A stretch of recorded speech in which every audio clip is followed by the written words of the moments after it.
চুক্তির মেয়াদ শেষ হওয়ার আগেই চাকরি হারিয়েছেন ভারতে কর্মরত বাংলাদেশ দূতাবাসের 2 কূটনীতিক। অন্তর্বর্তী সরকারের আদেশে তাদের দেয়া হয়েছে জরুরি অব্যাহতি।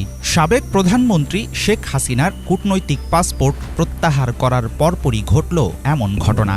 আওয়ামী লীগ নেত্রীর ভারতে অবস্থান নিয়ে তৈরি জটিলতার মাঝে কূটনীতিক বরখাস্তের মাধ্যমে নয়াদিল্লিকে কি বলতে চাইছে বাংলাদেশ?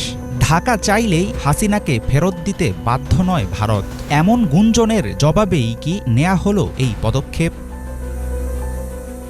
নয়াদিল্লির বাংলাদেশ দূতাবাসে কর্মরত ছিলেন শাবান মাহমুদ, আর কলকাতার দূতাবাস ছিল রঞ্জন সেনের কর্মস্থল। 17ই আগস্ট বাংলাদেশের অন্তর্বর্তী সরকারের জারি করা এক আদেশে কাজের মেয়াদ উত্তীর্ণ হওয়ার আগেই বরখাস্ত হলেন এই 2 কূটনীতিক। তাদের দেয়া হয়েছে দেশে ফেরার নির্দেশ।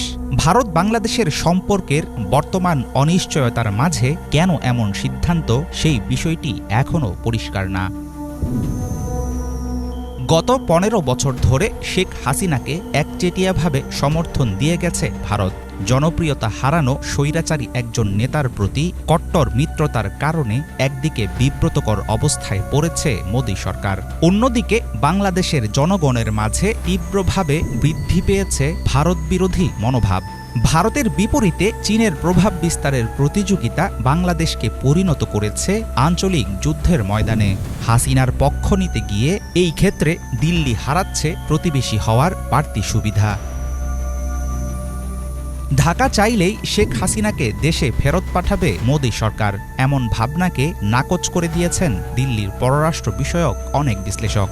আশ্রয় দেওয়ার পর আবার দেশ থেকে বের করে দিয়ে পুরনো বন্ধুকে বিপদে ফেলার ঝুঁকি নেবে না ভারত।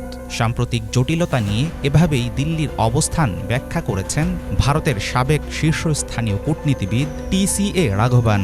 তিনি মনে করেন, সংকটের সময় হাসিনার পাশে না দাঁড়ালে ভারতের প্রতি আস্থা হারাবে দিল্লির মিত্ররা। তাই বন্দি বিনিময় চুক্তির ফাঁকফোকর খুঁজে অনির্দিষ্টকালের জন্য ঝুলিয়ে দেয়া হতে পারে ঢাকার অনুরোধ।